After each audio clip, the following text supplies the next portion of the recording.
Kau Sumaila MP, the Honorable Miriam Odinaka MP, the Honorable... You have a paper to lay? Go ahead. Apologies, give me a minute. They're bringing it from my office. Okay. Next order.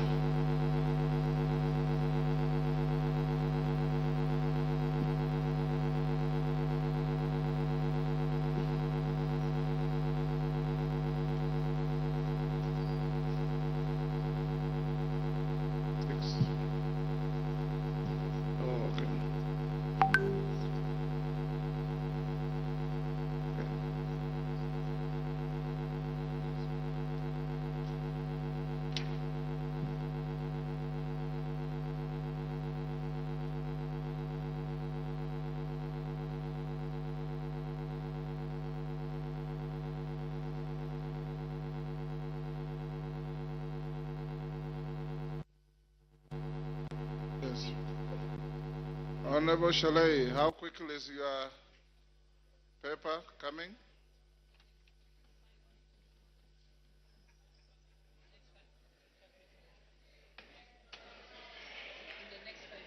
Okay. Okay, go back to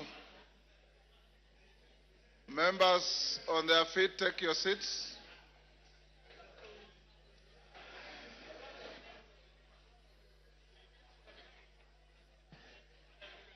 Take your seats.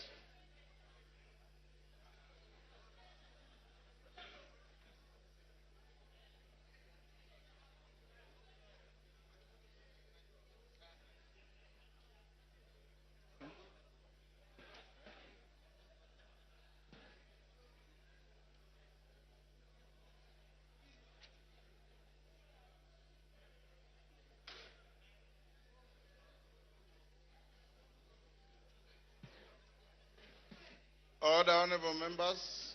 Done. Honorable members, I have a second communication to make.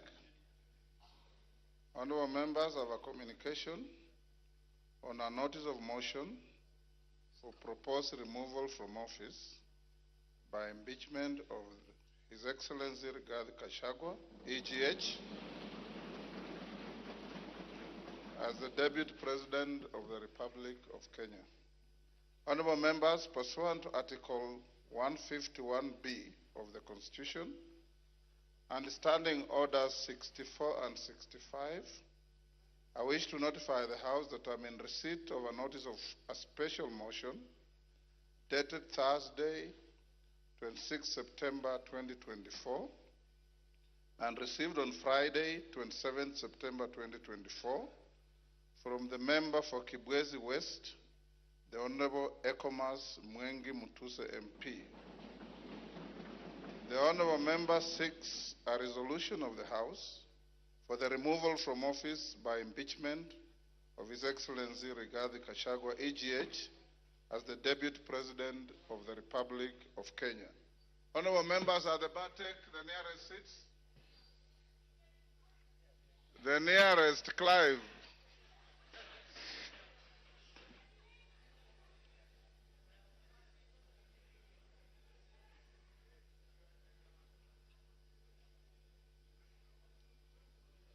Yusuf, the nearest seat.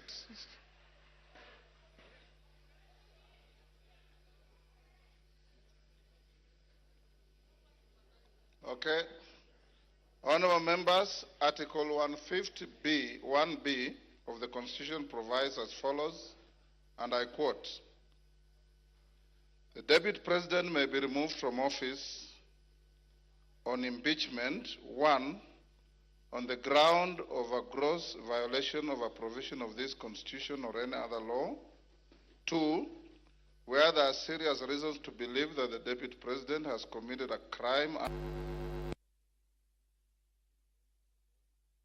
for gross misconduct."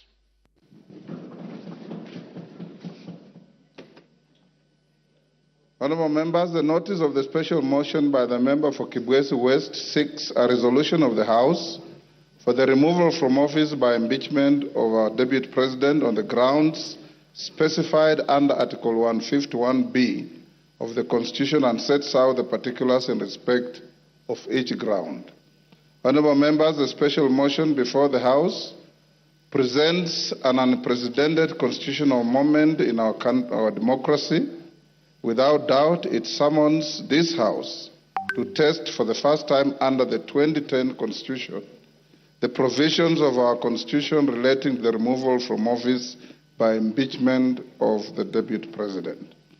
It will be recalled that during the term of the 6th Parliament, on 27th April 1989, the then member for Embakasi, the Honourable David Mwenje, successfully moved the House to pass a vote of no confidence in the then Vice President and Minister for Home Affairs, the Honourable Josephat Karanja. The motion received an affirmative resolution of the House. Honourable members, it's instructive to note that upon the promulgation of the new Constitution of Kenya in August 2010, the then office of the Vice President assumed a new clothing as the office of the Deputy President. This new clothing embedded in it a new manner of election, assumption of office, and removal from office of the second in command.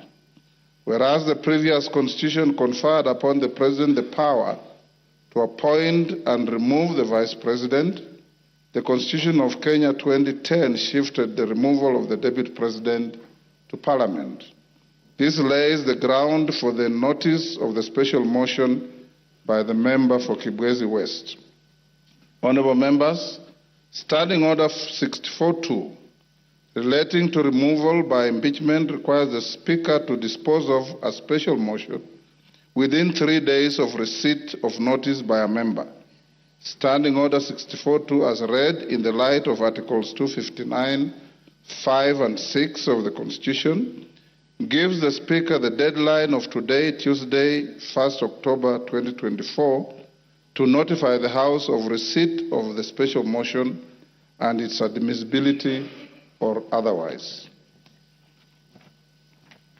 Honourable members, having notified the House of the special motion, I'll now highlight the preliminary procedural and legal requirements relating to the processing a special motion for removal from office by impeachment of the Deputy President.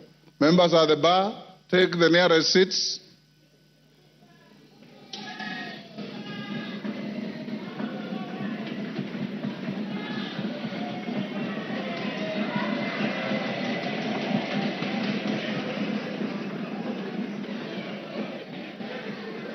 Take the nearest seats. Honourable, take your nearest seats.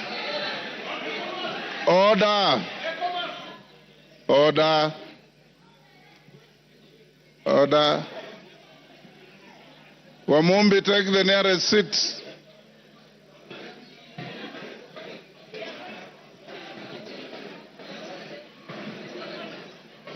Order, honourable members. Order. Order. Honourable members, Article 152 of the Constitution, order. Article 152 of the Constitution provides that the provisions of Article 145 of the Constitution shall apply with the necessary modifications the removal from office by impeachment of the Deputy President. In particular, Article 145(1) of the Constitution provides that a member of the National Assembly supported by at least 1/3 of all the members may move a motion for impeachment of the President on the grounds of gross violation of a provision of the Constitution or any law where there are serious reasons for believing that the President has committed a crime under national or international law or for gross misconduct. Procedurally, Standing Order 64(1) provides that before giving notice of a motion under Article 150 of the Constitution, a member shall deliver to the clerk a copy of the proposed motion in writing, stating the grounds and particulars in terms of Article 145(1) of the Constitution upon which the proposed motion is made, signed by the member and signed in support by at least a third of all the members of the House. Further, Honourable Members, Standing Order 64-1A lays out the criteria for admissibility of grounds for removal from state office. For clarity, Standing Order 64-1A states, and I quote, "The grounds specified in a motion under this standing order shall be admissible if A, framed clearly to particularize and disclose a gross violation of the Constitution or other written law, where gross violation of the Constitution or other written law is indicated as a ground for the intended removal.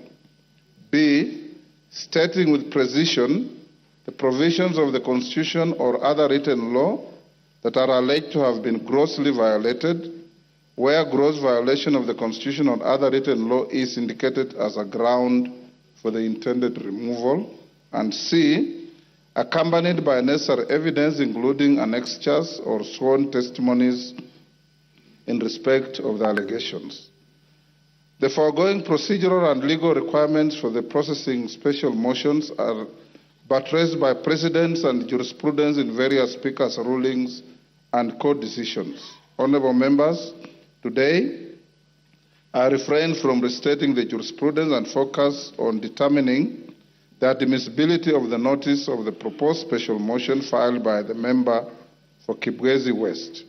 In determining the admissibility of the special motion, I am required to examine its form, threshold, framing of the grounds, and attachment of the necessary evidence. Standing Order 64-1 provides for the criteria for determining whether the proposed motion meets the requirements of the Constitution and the standing orders as to form and the threshold. On form, it should A, be in writing, B, state the grounds and particulars in terms of Articles 151B of the Constitution upon which the proposed motion is made, and C, be signed by the member, and D, be signed in support by at least one-third of all the members of the Assembly. Having examined the notice of the special motion by the member for Kibwezi West, I find that the special motion meets the requirements relating to form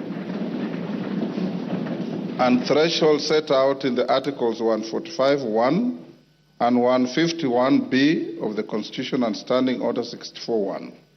I have also satisfied myself that the number of members who have appended their signatures in support of the special motion exceed the minimum threshold of 117 members in this House. Honourable Members, with regard to admissibility of the grounds set out in the special motion, I am guided by Standing Order 64-1A, which provides that the grounds specified in a special motion shall be admissible if A, framed clearly to particularize and disclose a gross violation of the Constitution or other written law, where gross violation of the Constitution or other written law is indicated as a ground for the intended removal. B, stating with precision the provisions of the Constitution or other written law that are alleged to have been grossly violated, where gross violation of the Constitution or other written law is indicated as a ground for the intended removal. And C, accompanied by necessary evidence, including annexures or sworn testimonies in respect of the allegations. Honourable Members, having examined the proposed special motion, I note that in keeping with the requirements of Article 151B of the Constitution and Standing Order 64-1A, the member has stated 11 grounds for removal from office by impeachment of His Excellency the Deputy President. In addition, I do note that the special motion as submitted to my office also contains the particulars upon which the member seeks to move the House to consider the special motion. Honourable Members, with respect to evidence, the member has attached documents including annexures and a sworn affidavit to substantiate the grounds stated in the special motion. Consequently, Honourable Members, I find that the proposed special motion by the Honourable Ekomas Mwengi Mutuse MP meets the requirements of Articles 145(1) and 151B of the Constitution and Standing Order 64 and 65 with regard to form, threshold, and grounds necessary for a member to move a special motion for the proposed removal from office by impeachment of the Deputy President. Honorable members, having determined that the special motion is admissible, let me now focus on the next steps of giving notice of the special motion to the House. Standing Order 47-4A provides that with respect to a motion for removal of a person from office, a member shall give notice of motion in the House within 3 sitting days following approval by the Speaker. In the circumstances, therefore, the member for Kibwezi West ought to give notice of his special motion either today or tomorrow. Given the nature of the timelines applicable to this special motion, I will, at order number 6, that is notices of motion, accord an opportunity to the member for Kibwezi West to give the notice of the special motion. Thereafter, I'll give further guidance to the House on the next steps to take. The House is accordingly guided. I thank you.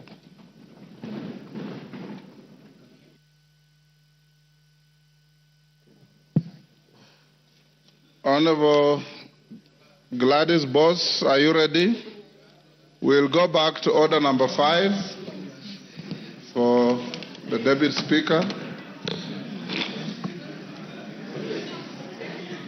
Honorable Speaker, I beg to lay the following paper on the table of the House today, Thursday, 26 September 2024. Report of the Kenyan delegation to the 64th session of the OACPS Parliamentary Assembly and the first session of Luanda, Angola from the 17th to the 21st of February 2024. Thank you, Honorable Speaker.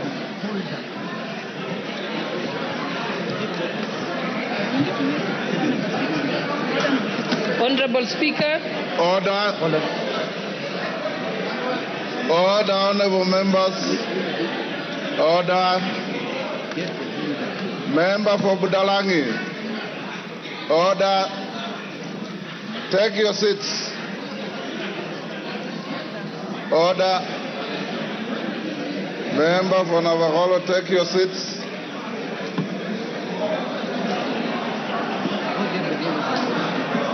Order, honorable members. Order. Order number 6, Honorable Sholay. Order number 6, notices of motion. Honorable Speaker, I beg to give notice of the following motion. That this House notes the report of the Kenyan delegation to the 64th session of the OACPS Parliamentary Assembly and the first session of the OACPS EU Joint Parliamentary Assembly held in Luanda, Angola from the 17th to the 21st of February 2024, laid on the table of this House on Thursday, 26 September 2024. Thank you, Honorable Speaker. The Honorable Mutuse. Hey.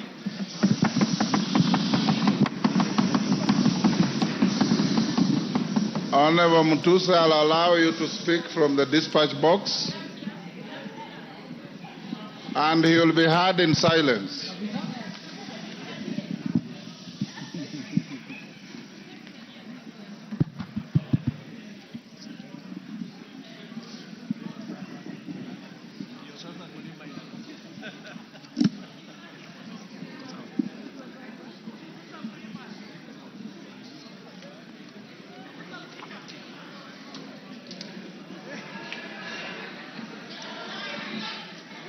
Thank you. Thank you, Mr. Speaker, for the opportunity to move this motion from this table. Mr. Speaker, this is an historical moment, and therefore, with your permission and honorable members, Mr. Speaker, allow me to proceed to give notice of the following motion. Mr. Speaker, sir, honorable members, I beg to give notice of the following special motion as follows. Mr. Speaker, pursuant to the provisions of Article 150, Sub-Article 1B, and sub-article 2 of the same, read together with Article 145 of the Constitution of Kenya that we passed in 2010, and as read together with our standing orders number 64 and 65 of the standing orders of the National Assembly, the Assembly of the Republic of Kenya. This Honorable House resolves to remove from office, by way of impeachment, His Excellency Rigathi Gachiagua, EGH, the current Deputy President of the Republic of Kenya. Mr. Speaker, sir, and honorable members, this special motion was lodged with the Clerk of the National Assembly on the 27th September 2024 and contains 11 grounds for impeachment.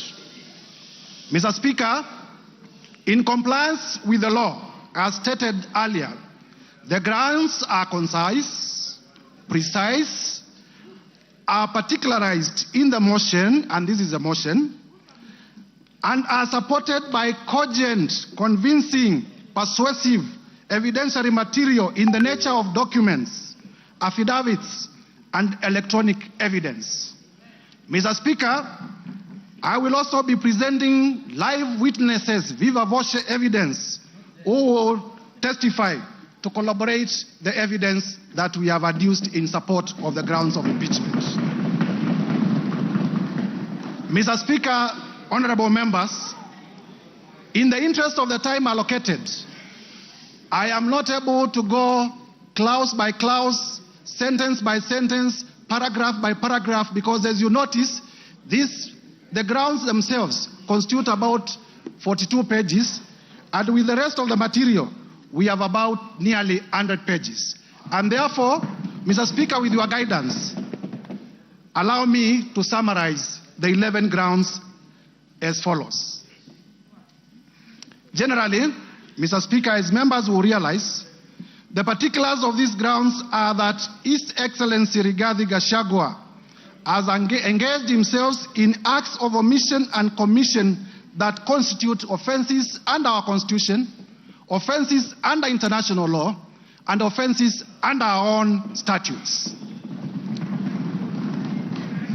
On ground one, Mr. Speaker, we will be demonstrating before this House that His Excellency Rigathi Gachiagua has grossly violated Articles 10(2)(1)(a), 10(2)(b) and (c), Articles 27(4), Article 73(1)(a) and 2(b), Article 75(1)(c), and Article 129, Sub-Article 2 of the Constitution of Kenya, as well as Articles 147(1), as read with Article 131(2)(c) and (d) of the Constitution of Kenya.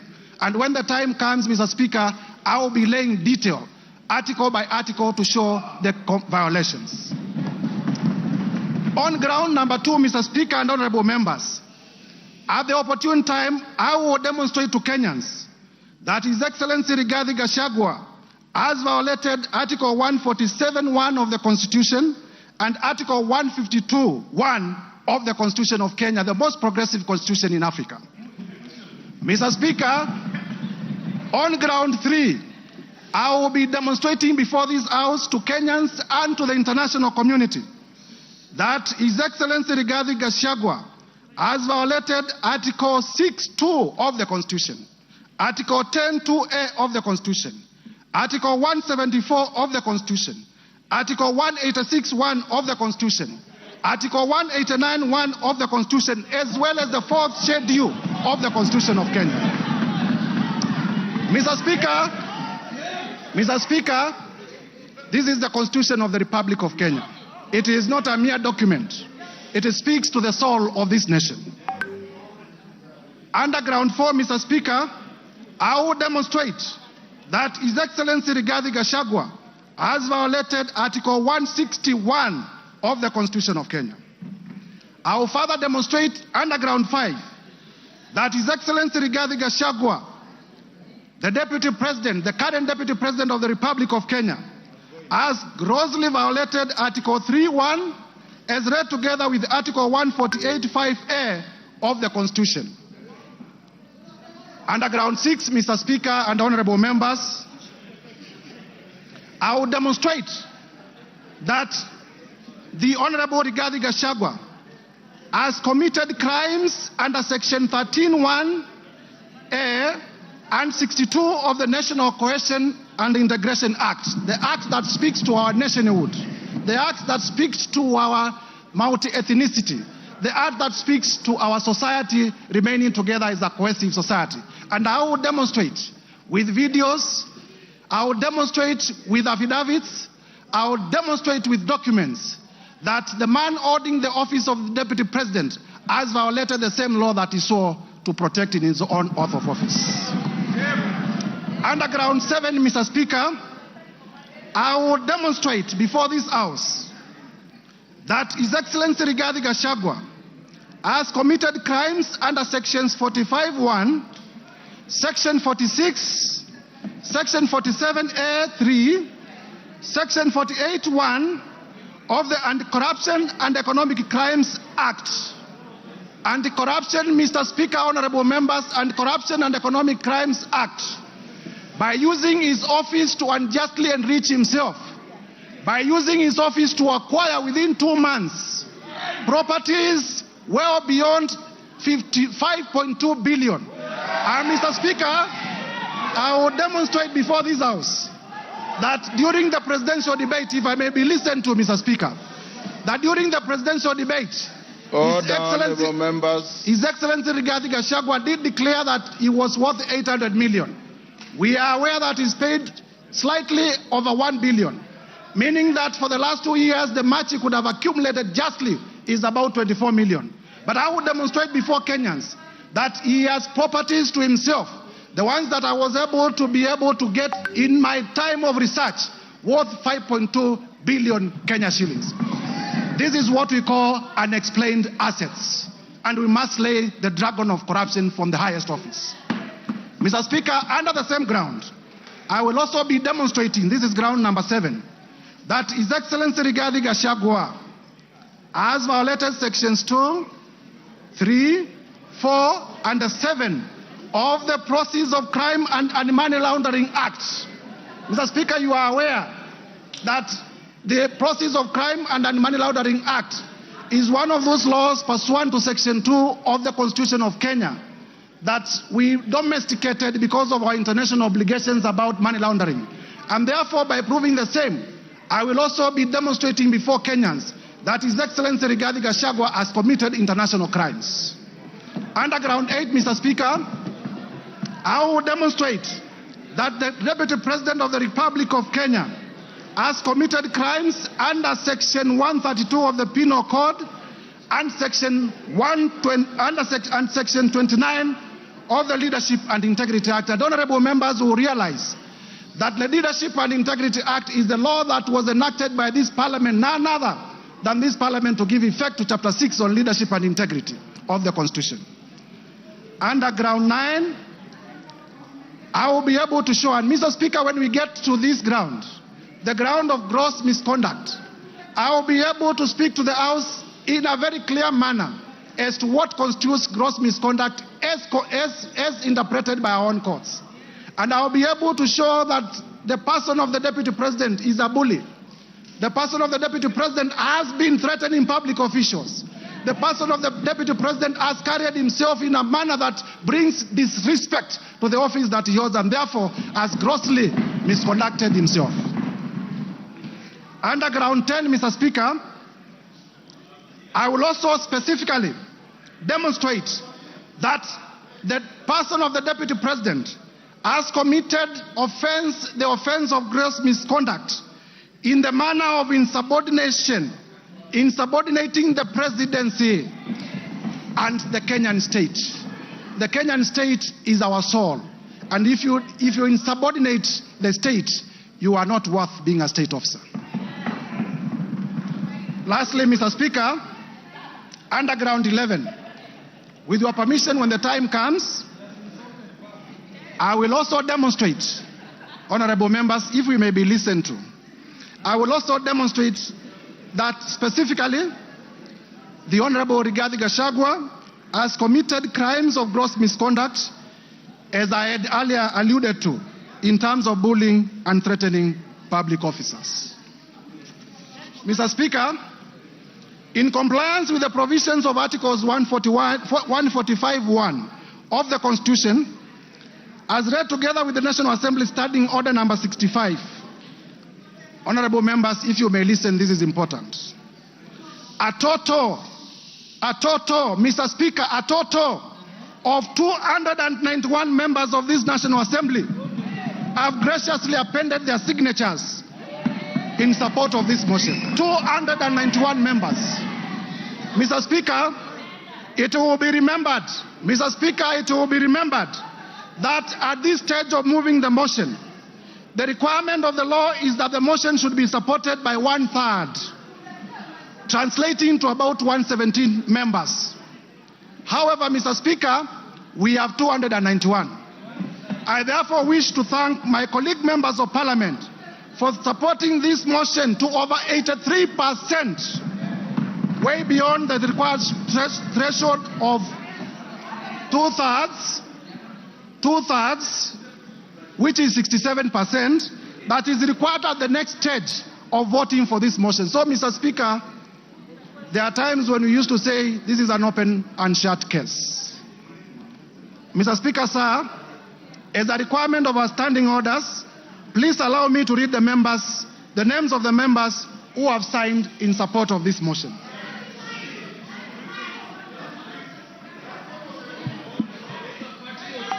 Order. Mr. Speaker, go ahead. Mr. Speaker, for purposes of completeness of the record, the standing orders require that the mover of the motion does read all the names of the members who are in support of the motion for openness.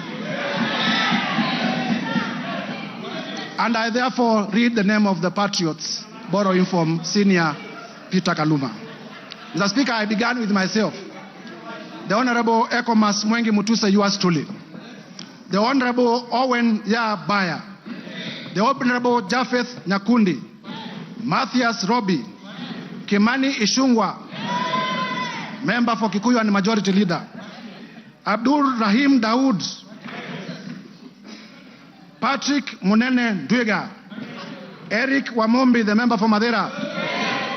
George Kariuki. Kili Daniel Karido. Dorothy Mudhoni Ikiara. Mwangi Kiunjuri. Boro Ambore. Elizabeth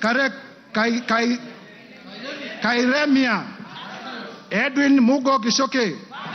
Rindikiri Mugambi. Jane Kagiri. Ann Murada. John Paul Murigi. Gikaria David. John Kirago. Mary Mainge. Alice Nganga.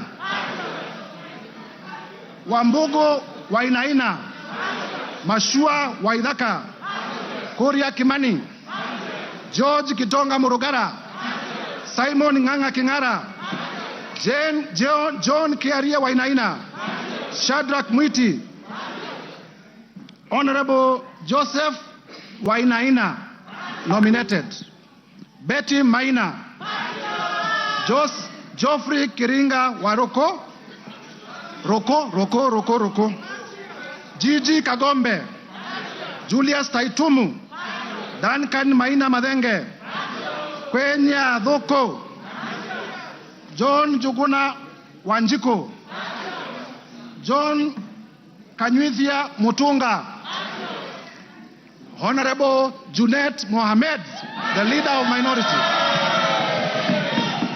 Honorable Mohamed Abdikadir. Honorable Yakub Ado. Honorable Richard Ken Chonga. Honorable Ali Wario. Honorable Ruwaida Obo. Honorable Hamisi Chome Abdi. Abdikadir Mohamed. Zamzam Mohamed. Rashid Benzimba. Said Buya. Peter Shake. Peter Masara. Mishi Juma Mboko. Joyce Osogo Bensuda. Fatuma Masito. Mohamed Machele. Aduma Owor. Jerusha Momanyi. Honorable Dr. Professor Gogo Lilian. Millie Odhiambo, the one and only. Honorable Irene Mayaka, my sister. Honorable Dick Maungu. Honorable Joshua Oron. Honorable Owino. Walter Owino.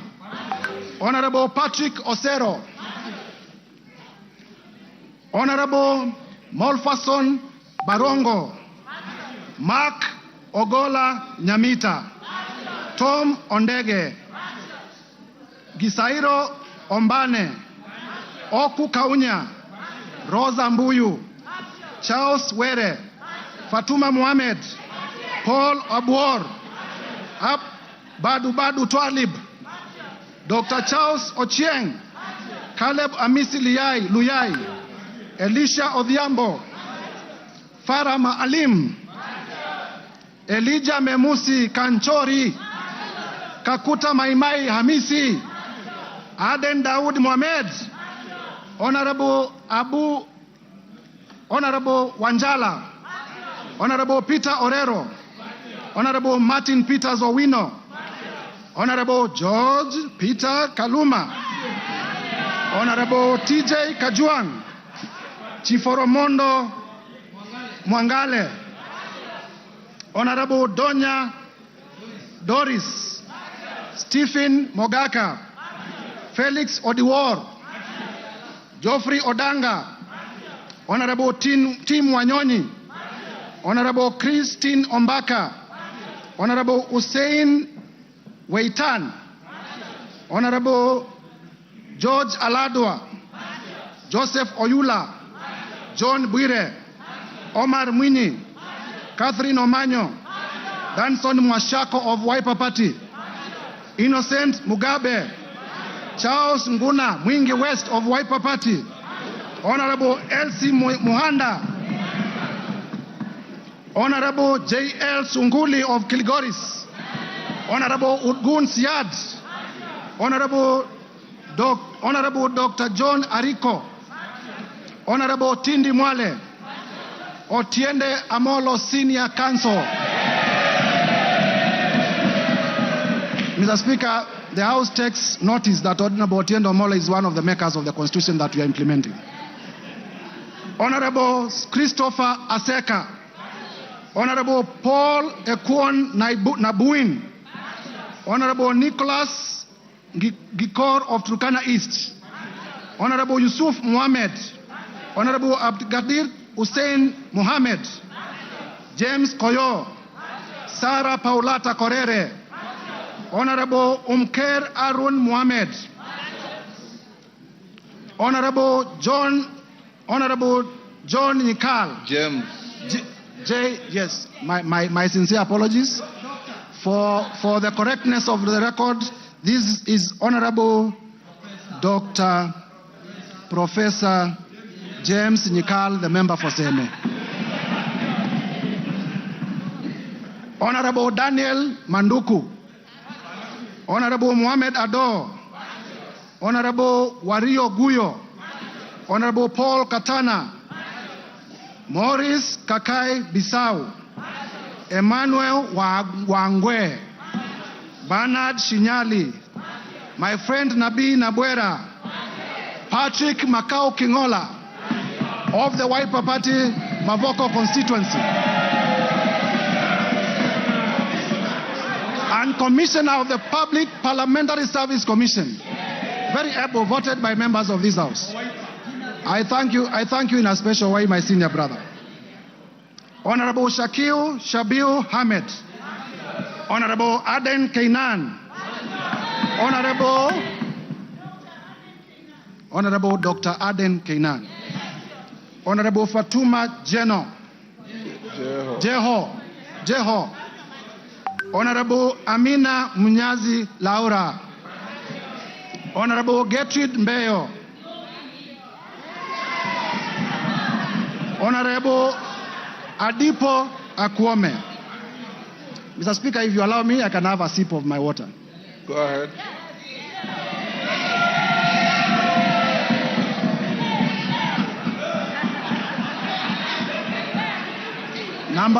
Number 134.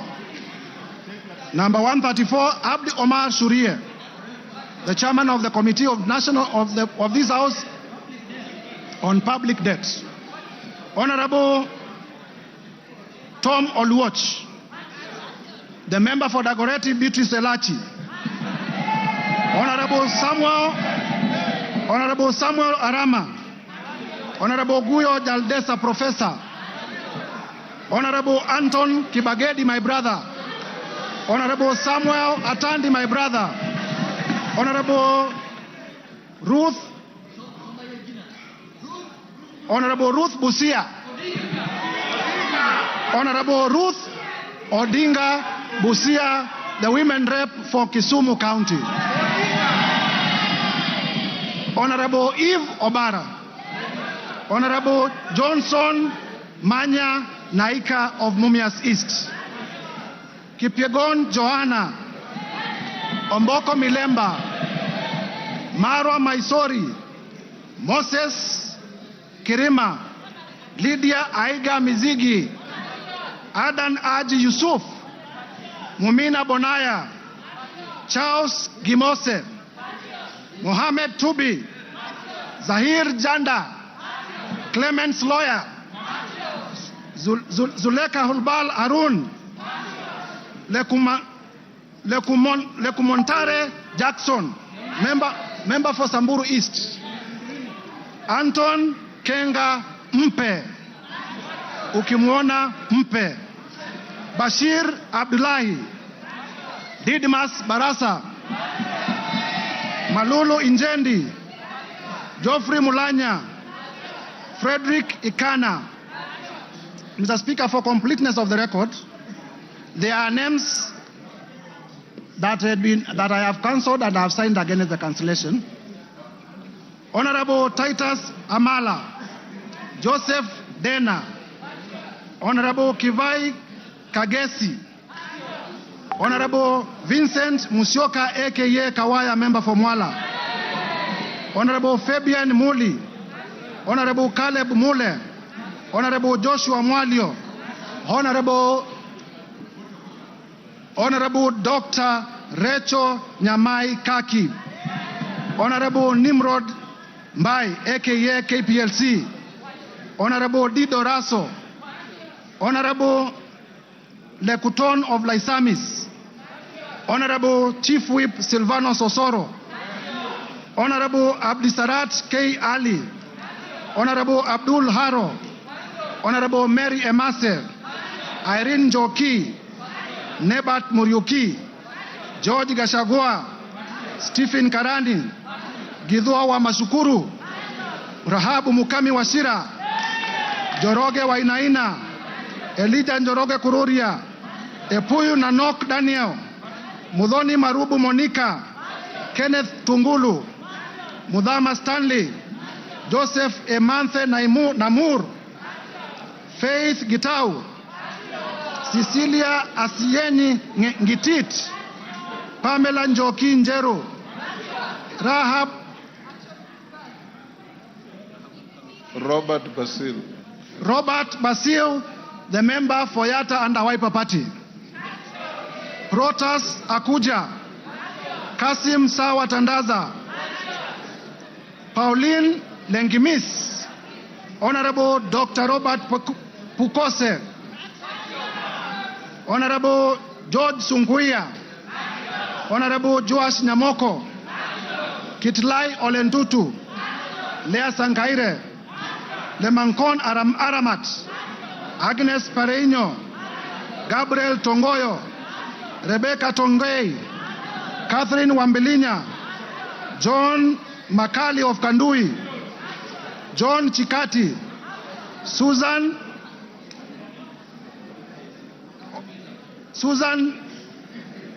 of Tharaka Nithi, the women rep for Tharaka Nithi County, Mburu Kahangara, Geoffrey Wandeto, Ronald Karauri,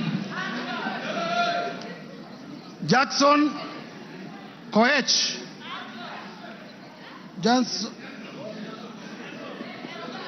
Jackson Kosgei of Baringo, Adams Kipsanai, Kagogo Bowen, Jematia Sergon, William Kamket, Catherine Ngelechei, Ruben Kiborek, Kimani Gideon, Musa Sirma, Joseph Kipkarus, Joshua Kandie, Charles Kamuren, John Waluke, Richard Yagon, Richard Kilel, Brighton Yagon, Francis Sigei, Kipngetich Koech, Lynette Chepkoril Toto, Justice Kemei, Nelson Koech, Beatrice Kemei, Joseph Cherorot, Kibet Komugoi, Hilary Kosigei, Benjamin Langat, Mutai Alfred Kiprono, Liza Chelule, Joseph Tonui, Paul Chebor, Fred Kapondi, Lilian Sioi, Naomi Jilowako, Faisal Abdi Bader, Alpha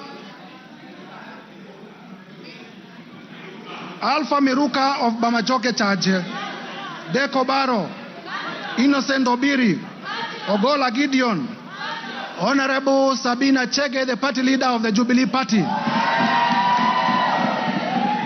Peter Lochakamping of Sigor, Samuel Chemulel, Rael Kasiwai, David Kosing, Titus Lote, Joseph Samal Womwa, Honorable, the handwriting is sometimes difficult, right? The member for Samburu North. Eli. The Honorable Letipila Eli. Lelitila Lady of Samburu North. The Honorable Kareke Mbiuki. The Honorable Martin Pepela. Wanami Wamboka. David Ochieng. Ferdinand Kevin Wanyonyi. Gladys Boss Chepkosgei Sholei, the women rep for Sinigishu and my former teacher. Paul Kibchil Biego, Marianne Kitani, Samuel Kiprono Chepkonga, Janet Sitienei, Muge Chepkosgei Cynthia, Joses Kosgei Lelmengit, David Kiplagat, Julius Kipibiwot, Julius K. Ruto, Bernard Kitur, Phyllis Barto, Professor, Oscar K. Sudi, Engineer Oscar Sudi, Dan Wanyama, Honorable Dr. Adagala Beatrice, Amina Dika, Abdi Ali Abdi, Hussein Abdi Bare, Gonzi Rai, Ibrahim Abdi Sanei, Honorable Ker Kasim, Honorable Salah Farah, Karoli Omondi, Robert Gishimu, Michael Mushira, Jared Okello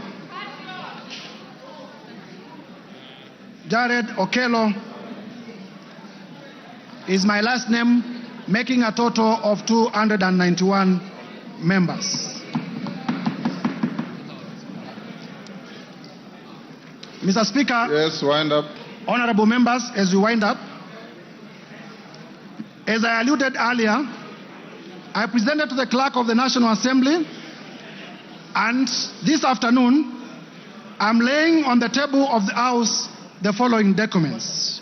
Number one, the special motion dated 26th of September 2024 and received by the clerk on the 27th of September 2024, and I have it in my hands and I'll be laying it shortly.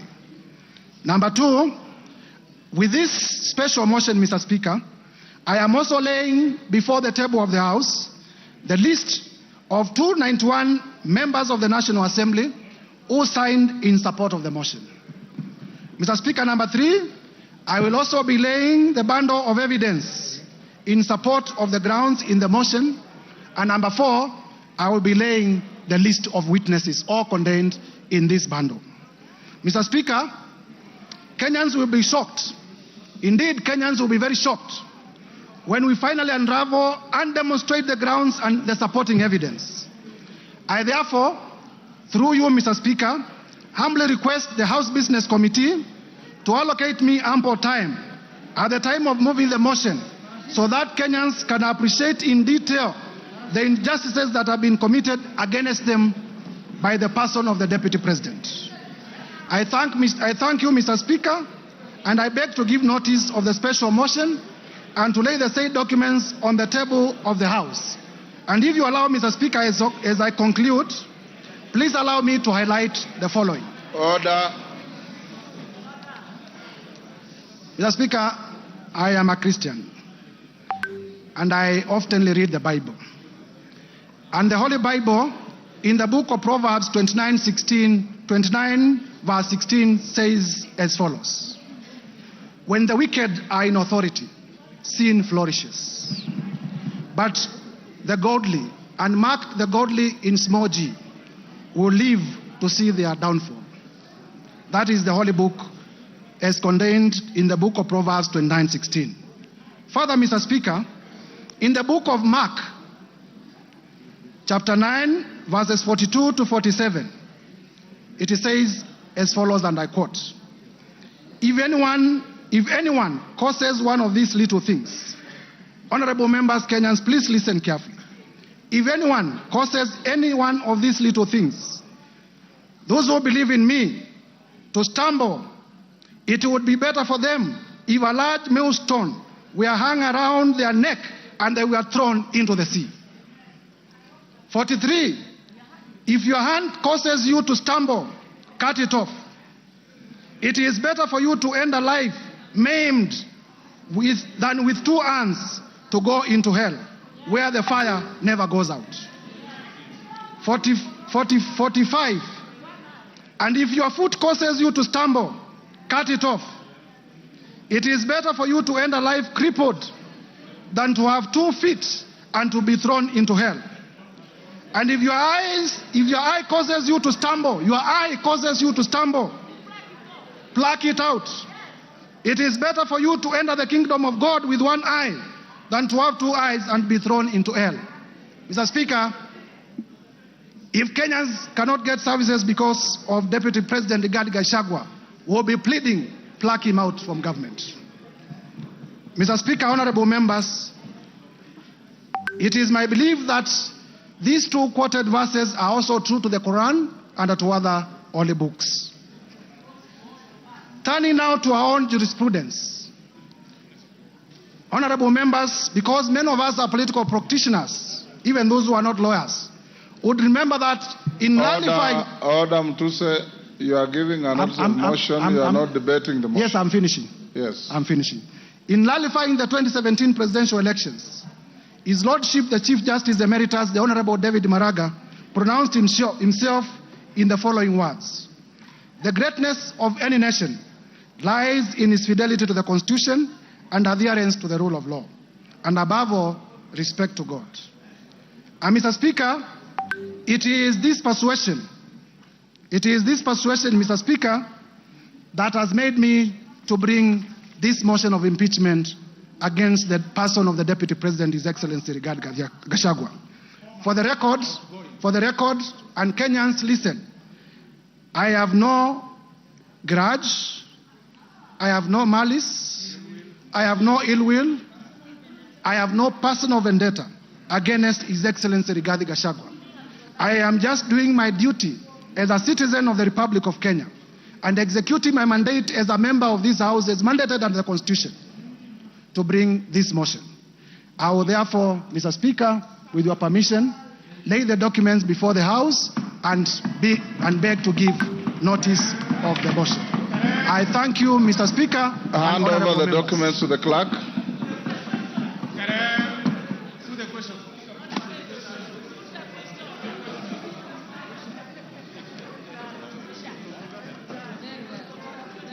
Yes, Ruku, what is it? Order, members. Ruku, what is it? Honorable Speaker. In relation to the motion? Yes. What is it? Honorable Speaker, I rise to seek your clarification on the special motion for the removal of the Deputy President. Honorable Speaker, as you are aware, 4 seats in the House are vacant following the resignation of the Honorable Obio Wadai and Honorable John Badi upon being appointed as Cabinet Secretaries. Further, as you are aware, the seat of Magarini constituency was declared vacant following a successful election petition. The